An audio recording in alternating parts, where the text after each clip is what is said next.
Donc, c'est pas comme certains ils font, et ils se basent sur la radio, et il y en a, qu'est-ce qu'ils font? Ils attendent que la radio, ils font appel à la prière, Radio Orient ou autre par exemple, et qu'est-ce qu'ils font? Dès que l'appel à la prière à la radio, ils commencent à manger, alors que des fois tu vois encore le soleil dans le ciel. Donc ça c'est pas valable, ce que tu te bases c'est sur le soleil, c'est pas sur la radio. Et si quelqu'un il écoute une émission de radio qui est retransmise depuis le Mali ou depuis le Maroc ou comme ça, et qu'il entend l'appel à la prière à la radio du Maroc, il va rompre en France? Non, d'accord, ça c'est l'ignorance. C'est comme certains, qu'est-ce qu'ils faisaient? Ils mettent la télé de la Mecque quand ils fument la Kaaba, ça. Ils mettent ça dans leur salon et quand ils font la prière à la Mecque, bah, lui il se met devant la télé et fait la prière avec en assemblée, soi-disant avec la retransmission. Ça c'est l'ignorance, celui qui apprend pas. Donc Dieu il a dit que on jeûne, d'accord. La personne, la nuit elle peut manger, mais dès que l'aube il est apparu, là elle peut plus manger. C'est clair? Donc dès que le soleil se couche, elle rompt le jeûne. Le mieux c'est qu'elle se précipite à rompre le jeûne après avoir été sûre que le soleil s'est couché. Après elle peut manger, elle peut boire, etc. Et faire ce qui est permis en dehors du jeûne. Mais Dieu a dit jusqu'à que le fil blanc se distingue du fil noir. Ça veut dire quoi? Dire jusqu'à que l'aube il apparaisse. D'accord? Ici c'est pas comme un des compagnons à l'époque du prophète alayhi salam. Il, il a fait quoi? Il a mangé, il a voulu manger jusqu'à que le soleil se lève. Pourquoi? Parce qu'il avait attaché à ses pieds comme ça un fil noir ici et un fil blanc ici. Et regardait dans le noir. En gros, tant qu'il n'arrive pas à distinguer entre les deux, et ben il continue à manger quoi. Et donc après il a rapporté ça au prophète et après il a dit non, c'est pas ça qui est visé. Ce qui est visé c'est euh, le fil de l'aube, il se détache de l'horizon de la noirceur de la nuit, et tu vois l'aube apparaître, ça qui est visé. Mais lui il n'avait pas appris l'explication de la ayah du Coran. Donc même à l'époque du prophète, si quelqu'un n'a pas appris la religion et tout ça l'explique de sa tête, il risque de s'égarer, de faire du n'importe quoi.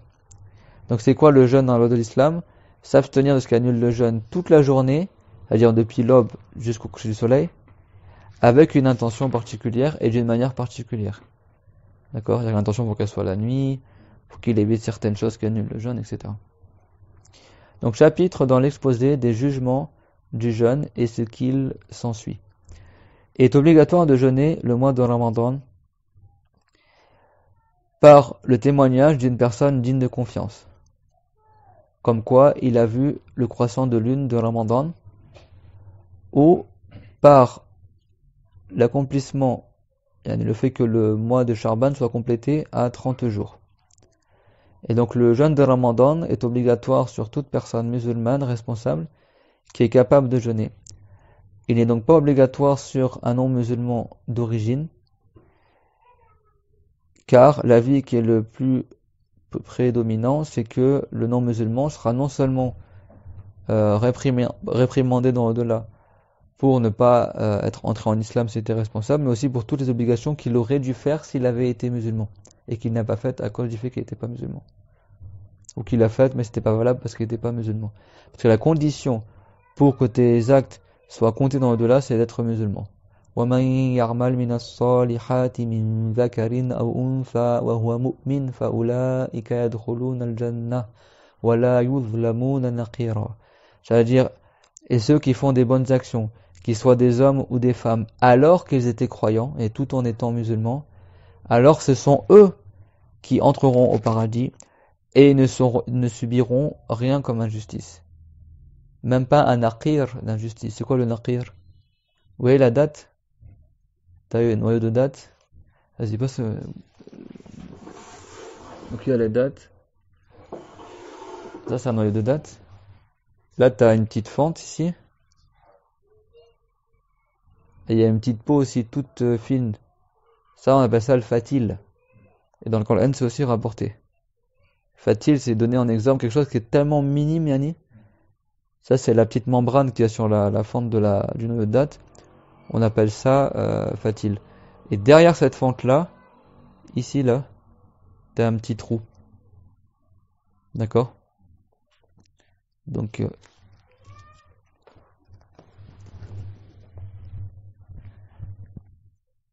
là t'as quoi? Là, t'as la fente, d'accord? Là, la petite membrane qui est dedans, elle passe à fatil. Et ça, le petit trou qu'il y a derrière ici, ça, le naqir. Les savants, ils le citent vraiment comme quelque chose qui est vraiment très minime. C'est bon? Bah, Dieu, il a dit que ceux qui sont croyants et qui étaient musulmans, et les musulmans et musulmanes, que ce soit des hommes ou des femmes, dans l'au-delà, ils subiront même pas l'injustice de ce petit, d'une taille de ce petit trou-là. C'est-à-dire vraiment rien du tout. D'accord? Wala yuzlamuna naqira. Donc la condition pour avoir les bonnes actions dans l'au-delà, c'est d'être musulman. C'est ça que les savants ils disent que les non-musulmans, d'origine, on parle pas de l'apostat. L'apostat, également, il sera châtié comme tous les non-musulmans dans l'au-delà, parce qu'il est mort sur l'islam, et Dieu l'a dit, puis ils sont morts tout en étant non-musulmans, Dieu ne leur pardonnera pas. Mais eux, dans le bas monde, s'ils reviennent en islam, ils devront rattraper les jeûnes qu'ils n'ont pas fait. Alors que le musulman d'origine, s'il entre en islam dans le bas monde, il n'aura pas rattrapé tout ce qu'il avait manqué lorsqu'il n'était pas musulman. C'est ça la différence entre le non-musulman d'origine et le non-musulman qui était musulman mais qui a apostasié. Que Dieu nous en préserve. Amin.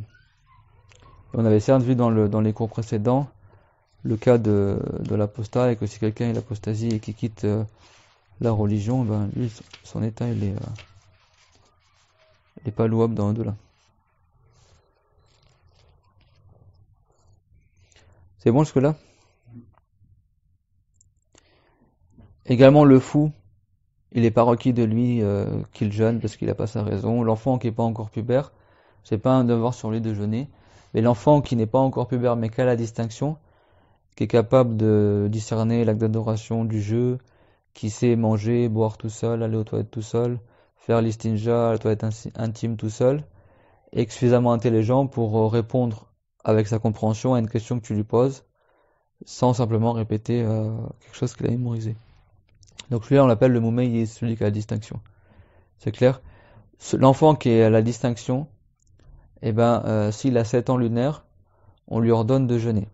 Mais c'est pas un devoir sur l'enfant, mais c'est un devoir sur ses parents qui lui ordonnent de jeûner si l'enfant, bien sûr, il est capable de supporter le jeûne. S'il n'est pas capable, on ne demande pas de jeûner. Mais s'il est capable, on demande à l'enfant de jeûner. Si l'enfant il jeûne pas, on lui demande de rattraper les jours de jeûne. Mais si l'enfant il jeûne pas du tout, il n'a pas de péché sur lui. Mais si personne de sa famille lui demande de jeûner, les gens de sa famille qui sont musulmans, ils tombent dans le péché. D'accord? Ils tombent dans le péché de ne pas avoir ordonné à leur petit frère ou l'enfant de jeûner alors qu'ils étaient capables, bien sûr. C'est clair, tout le monde, ça? Donc on reprend, on a dit, il a un devoir de jeûner le mois de Ramadan par le témoignage d'une personne digne de confiance. Donc il n'y a que le jeûne de Ramadan qui est obligatoire. C'est clair? Par exemple, dans le hadith, c'est rapporté que Afdalus Siyam Samu Ashuril Hurum. Le meilleur des jeûnes, c'est de jeûner les mois sacrés, le mois d'Al-Hurum.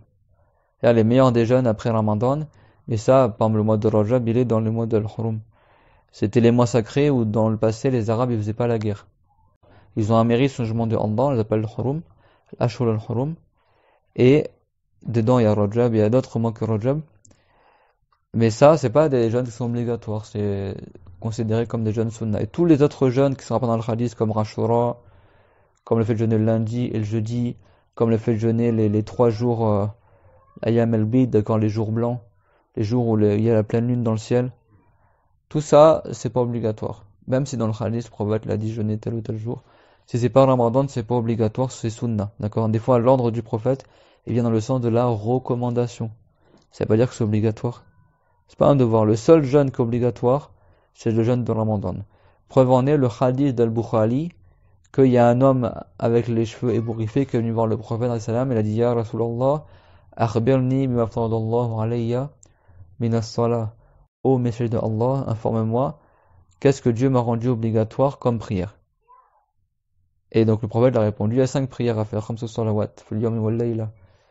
Et après la personne a dit, wa hal alayya ghayruha, et est-ce que j'ai d'autre que ça à faire? Et le prophète l'a dit, comme prière, et le prophète il a dit, la illa an tatawwa, ça veut dire non, Sauf si toi, tu fais de bon cœur des prières recommandées. D'accord? Tu fais comme ça en surrogation. Et après, il a dit, et informe-moi de qu'est-ce que Dieu m'a rendu obligatoire comme jeûne. Et il a dit, Sawm Ramadan. Et après, il a dit, Wahal alayya ghayruhu. Est-ce qu'il y a autre chose comme jeûne sur moi à faire? Et le prophète a dit, La illa an tatawwa'. Non, sauf si toi, tu fais des jeûnes recommandés. Ça veut pas dire que c'est un devoir, mais ça veut dire que ça, ces jeûnes-là, ce sera juste en tant que recommandation. Et après, il a demandé comme ça toutes les choses principales de la religion, au point que le prophète lui enseignait tout ce qu'il devait savoir dans son minimum obligatoire. Et après, la personne, elle est partie, et elle a dit, Walladhi akramaka min nubuwwa, la azid wa la anqusu mimma iftaradallahu alayya shay'a. Il a dit, par celui qui t'a honoré par la mission de prophète, je ne vais rien rajouter, ni enlever à ce que Dieu m'a rendu obligatoire. C'est-à-dire, je vais juste faire les 5 prières, le jeûne de Ramadan, le minimum des obligations et ne pas faire de recommandations, des choses sunnaï. Et le prophète il a dit, Aflaha ar-rajulu in sadaq. Cette personne-là aura la victoire dans l'au-delà s'il a dit vrai. S'il est véridique, et si vraiment il se tient à cette obligation-là. Et dans une version, Aflaha bil jannah. Aflaha bil jannah. Il aura la victoire par le paradis. Donc ça prouve que si quelqu'un il se restreint uniquement aux obligations et qu'il fait aucune sunna, il tombe pas dans le haram. Et il aura la victoire au paradis parce qu'il sera pieux au final. Même s'il n'a pas fait les choses recommandées. C'est clair pour tout le monde ça? Donc c'est pour ça que le seul jeûne obligatoire à la base c'est le jeûne de Ramadan. Et donc comment on sait que le mois de Ramadan il est rentré? Il suffit qu'une personne, un homme digne de confiance, il a vu de ses propres yeux le croissant de Ramadan apparaître. Alors le croissant de lune, quand c'est le début du mois, il est bombé vers la droite. D'accord? C'est-à-dire que le croissant de lune, quand c'est le début du mois, il est comme ça. Il est tout fin, d'accord? Et il est bombé comme ça, vers la droite. Comme le dé de début. Tu penses à ça? Et quand c'est la fin du mois, le croissant il est dans l'autre sens. C'est bon? Donc, quand c'est le début du mois, le croissant il est comme ça. Et il est comme ça, Yanni. Et quand c'est la fin du mois, le croissant il est comme ça. Il est tout fin. Quand c'est le milieu du mois, c'est la pleine lune. Quand c'est le quart du mois, la lune elle est comme ça. D'accord? C'est-à-dire que ça tourne comme ça. C'est clair, vous connaissez les 30... Chaque jour ça correspond à une position de la lune. C'est ça que rien qu'en regardant la lune, tu sais dans quelle partie du mois tu es. C'est clair? C'est-à-dire quand le jeûne, il commence, le croissant, il est comme ça, tout fin. Après il grossit, là c'est 40 du mois. Il est comme ça le croissant. Après ça fait comme ça, hop, là c'est milieu du mois. Après ça rétrécit comme ça, là c'est 40 du mois. Et après ça devient de plus en plus fin.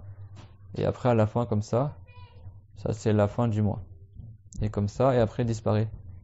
Quand il disparaît, il dit c'est la nouvelle lune. Et après quand il est disparu, le jour d'après, genre environ un quart d'heure après le coucher du soleil, parce que la lune elle suit le soleil en fait. Et ben si tu revois un petit croissant comme ça, qui apparaît mais juste au-dessus de l'horizon, parce qu'il va se coucher comme ça, bah tu le vois après le dernier jour de Charban, c'est-à-dire la veille au soir du premier jour de Ramadan. Donc si tu vois le petit croissant comme ça, après il disparaît, il est vraiment proche de l'horizon et tu vois juste environ un quart d'heure après le coucher du soleil. Après le coucher du soleil. Si tu vois ce petit croissant là, qui est comme ça, et ben ça veut dire que tu vois un petit croissant comme ça, ça veut dire que le mois de Ramadan il va commencer demain. En fait le soleil il se couche et t'as la lune qui se couche après. Donc le premier jour le soleil il se couche, le premier jour du mois, n'importe quel mois lunaire. Hein. Le premier jour du mois lunaire, le soleil il se couche et genre un quart d'heure après, la lune elle se couche juste après derrière. Donc des fois tu la vois pas. Le deuxième jour le soleil il se couche et la lune elle se couche environ une demi-heure après ou une heure après. Et le troisième jour le soleil il se couche et la lune elle se couche 1 heure et demie après le soleil. C'est pour ça qu'on avait vu dans les cours sur la prière que le soleil, le prophète salam, il attendait que le troisième jour du mois, il attendait que la lune se couche pour faire la prière du Risha. Parce que dans la plupart des pays du monde, Bon, dans les pays du Nord comme la France, ça dépend en quelle période de l'année. Mais en hiver, c'est le cas, en été, c'est pas le cas. Mais en général, dans la plupart des pays du monde, surtout dans les pays musulmans, le Maghreb ne dure jamais plus qu'une heure, 1h20. Et donc, comme la lune, elle se couche 1h30 après le soleil, le troisième jour du mois, le prophète savait que le Richa était rentré parce qu'à la Mecque ou à Médine, s'il y a plus d'une heure et demie qui est passée, ou plus d'1h20 qui est passée, t'es sûr que le Maghreb est rentré. Moi, j'habitais dans les pays du Cham, genre Syrie, Liban, etc. Au Liban, par exemple, le Maghreb ne dure jamais plus d'une heure. Jamais plus d'une heure. On était sûr qu'il est rentré. C'est clair, et en général en Syrie, en Palestine, en Jordanie, c'est pareil. À Médine, dans les pays musulmans qui sont proches comme ça de la Mecque, qui sont pas trop au nord comme nos pays européens, en général c'est le cas. C'est clair? Donc c'est ça le croissant de lune. Il faut le voir avec l'œil nu, d'accord? Pour quelqu'un est témoin d'avoir vu le croissant de lune, pour que le juge il considère que le mois il est rentré, pour qu'il ait vu à l'œil nu, c'est pas avec une télescope ou avec un téléphone. Il est vu de l'œil nu. S'il veut, il peut repérer le croissant de lune avec un télescope s'il a envie, quelque chose qui zoome. Après il l'enlève et il regarde avec son œil nu et il fixe le croissant de lune. Après, s'il est digne de confiance, il va voir le juge, c'est dans le pays musulman ça. Il dit voilà, je témoigne que j'ai vu le croissant de lune de cette année. Et là, le juge, après, il annonce à tous les musulmans que le croissant a été vu. Et il annonce aux musulmans de son pays qu'ils peuvent jeûner demain le Ramadan. Pour tous les mois lunaires, il faut 2 personnes dignes de confiance. Pour le mois de Ramadan, c'est suffisant un seul individu qui a vu le croissant. C'est clair? Et ça, c'est conforme à la parole du prophète, sallallahu alayhi wa sallam, Sumu li ru'yatihi wa aftiru li ru'yatihi, fa in ghumma alaykum, fa akmilu riddata sha'ban 30 yawma. C'est un hadith rapporté par Al-Bukhari, Muslim, et les savants comme Nasa'i, Ibn Majah, Tirmizi et Abu Daoud. Ça veut dire jeûner à la vision du croissant de lune et arrêter de jeûner le Ramadan lorsque le croissant de lune du mois suivant apparaît. Et s'il y a des nuages qui vous empêchent de voir le croissant de lune ou de la fumée ou quelque chose qui vous brouille la vision du croissant de lune, alors complétez le mois de Charban à 30 jours. Parce que les mois lunaires, ils durent soit 29 jours, soit 30 jours. Si le 30e jour est terminé, il n'y aura pas un 31 jour du mois. Donc si Charban, il a été complété à 30 jours, tu es sûr que le jour d'après, c'est le mois de Ramadan.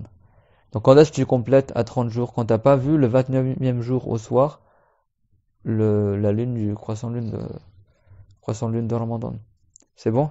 Yani, en islam, la nuit précède le jour.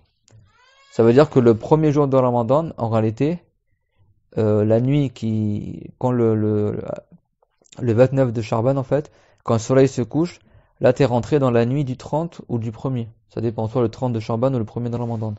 C'est-à-dire que t'as d'abord la nuit, quand le soleil se couche, la nuit qui apparaît, ça c'est la nuit du jour d'après, en fait. Et après, le jour il commence quand l'aube il se lève. C'est bon?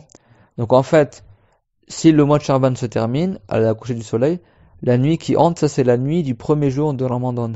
Et du coup, quand cette nuit-là du premier jour de Ramadan va se terminer, ce sera le premier jour de Ramadan qui va apparaître avec l'aube. C'est bon? Donc si tu es au 30e jour de Charban et que le soleil s'est couché du 30e jour, là maintenant tu es rentré dans la nuit du premier de Ramadan. T'es sûr qu'il n'y aura pas un autre jour après. Et donc tu as jusqu'à l'aube pour faire l'intention du jeûne de Ramadan. Et quand l'aube se lève, là il commence le premier jour de Ramadan. Mais en fait la nuit première de Ramadan, elle a déjà commencé avant que l'aube il apparaisse. C'est clair? La nuit précède le jour. Yani, un jour c'est 24 heures, ces 24 heures sont divisées en une portion de nuit et une portion de jour. Cette portion de nuit, elle est avant la portion de jour. C'est bon? Et par exemple là aujourd'hui on est mardi, en réalité là on est dans la nuit du mercredi, parce que demain c'est mercredi, donc là on est rentré dans la nuit du mercredi. Si par exemple aujourd'hui c'était le 29 de Charban, imaginons, et ben là on aurait normalement posté des gens à l'horizon pour voir le coucher du soleil. Si on avait vu le croissant, on aurait dit donc demain c'est Ramadan, et là on est dans la nuit du premier de Ramadan, et demain matin ce sera le début de la première journée de Ramadan. D'accord? Si on n'a pas vu le croissant, qu'est-ce qu'on dit? On dit on est encore dans le mois de Charban, et donc là on est dans la nuit du 30 de Charban, et demain ce sera le 30e jour de Charban qui va commencer. Et après tu seras sûr que le jour d'après sera le premier de Ramadan. C'est clair? Donc N'importe quelle personne qui voit le croissant de lune dans le Ramadan, donc juste la veille au soir du premier jour de Ramadan, lui, il peut jeûner. Ça, y a aucun problème. T'as vu de propres yeux, tu jeûnes. Mais, c'est pas toute personne qui l'a vu, il peut ordonner aux gens de jeûner. Si la personne n'est pas digne de confiance, si c'est un enfant, par exemple, qui est pas encore pubère, même si c'est la distinction, si c'est une femme, ou un homme qui est grand pécheur, eh ben, lui, s'il voit le croissant, il va jeûner. Lui, il sait de lui-même qu'il a vu le croissant de lune, il sait que le mois de Ramadan a commencé. Mais c'est pas pour autant qu'il pourra aller voir le juge ou dire à sa famille jeûner parce que j'ai vu le croissant. Parce qu'il n'est pas digne de confiance. Et dans ce sujet-là, c'est pas n'importe quoi, c'est un acte d'adoration, faut faire de la bonne manière. T'as pas le droit de jeûner le premier jour de Ramadan si tu sais pas que c'est le premier jour de Ramadan. C'est clair? C'est pour ça que les savants ils disent que Yom Shek, c'est-à-dire c'est le Yom Shek, c'est le 30e jour de Charban. D'accord? En gros, tu sais pas est-ce que c'est le 30e ou le premier de Ramadan. Et il y a des gens qui disent avoir vu le croissant de lune, comme ça parle, mais il n'y a aucun parmi eux qui est digne de confiance. Donc du coup, il y a un doute parmi les gens. Parce qu'il y a des gens, apparemment, ils auraient vu, mais on n'est pas sûr. Et bah ce jour-là, tu n'as pas le droit de le jeûner, ce jour-là. De jeûner, même chez les Malikites, hein, dans le sens que, ah bah si c'est le premier jour de Ramadan, je jeûne. Non. C'est comme ils ont dit les compagnons du prophète, celui qui jeûne le jour du doute, il aura certes désobéi au prophète. Chez les Malikites, ils ont d'autres paroles concernant ce jour-là, mais en tout cas, que ce soit chez Shafi'it ou Malikites, si tu le jeûnes dans le sens que, au cas où c'est le premier de Ramadan, je le jeûne, ça, c'est interdit. C'est clair? Les Malikites, ils ont d'autres avis. Par exemple, si quelqu'un il avait fait le vœu de jeûner un jour et il s'est tombé pile ce jour-là, par exemple, ou il avait une habitude comme ça et paf, c'est tombé sur le jour du chèque, mais sans qu'il ait fait exprès de jeûner ce jour-là en particulier. Il y a des avis chez les savants, d'accord? Chez les Chaférites, nous on dit ce jour-là, à la base, t'as pas le droit de le jeûner. Et encore moins dans le sens que si c'est un jour de Ramadan. Non, d'accord? Tu commences ton jeûne de Ramadan, si t'es sûr que le Ramadan est rentré. Comment t'es sûr? Soit parce que le mois de Charban a été complété à 30 jours, donc là il va pas avoir un 31 jours, donc t'es sûr que le jour d'après c'est le premier de Ramadan, ou soit quelqu'un digne de confiance, il a témoigné avoir vu le croissant. Il dit pas j'ai vu le croissant de lune. Il dit j'ai vu le croissant de lune de Ramadan de cette année. Faut que son témoignage soit précis. Alors maintenant c'est qui la personne qui est digne de confiance, qui a vu le croissant de lune? Ben, c'est quelqu'un comme notre compagnon, le fils de Omar, Abdullah ibn Omar ibn al-Khattab, qui lui, le prophète il a dit que c'est un homme vertueux. Il a dit Ni'mar rajulu law kana yaqumu bil-layl, comme c'est rapporté dans le Bukhari. Quelle bonne personne c'est si seulement il faisait plus de prières de nuit. Et dans certains hadiths, le prophète il a dit que c'est un homme vertueux, Ibn Omar. Et donc c'est rapporté dans les hadiths que Ibn Omar, le compagnon honoré, et il avait vu le croissant de lune de Ramadan, il a informé le prophète et le prophète, en s'appuyant sur son témoignage à lui, à Ibn Omar, il a ordonné aux musulmans de jeûner Ramadan. Dans le hadith, c'était qu'une seule personne qui était digne de confiance. Donc les Chaférites, ils ont dit c'est suffisant. C'est clair? Chez les Malikites, il en faut 2 dignes de confiance, pour tous les mois lunaires aussi. Nous, chez les Chaférites, il faut 2 personnes dignes de confiance pour tous les mois lunaires, sauf pour Ramadan, une personne suffisante. Pour la facilité. D'accord? Une personne, c'est facilitant, bien sûr, mais c'est suffisant. Preuve en est le hadith qui a rapporté concernant le fils de Omar qui était tout seul et qui a vu le croissant de lune et qui en a informé le prophète alayhi salam. Et le prophète alayhi salam, il a ordonné aux gens de jeûner Ramadan.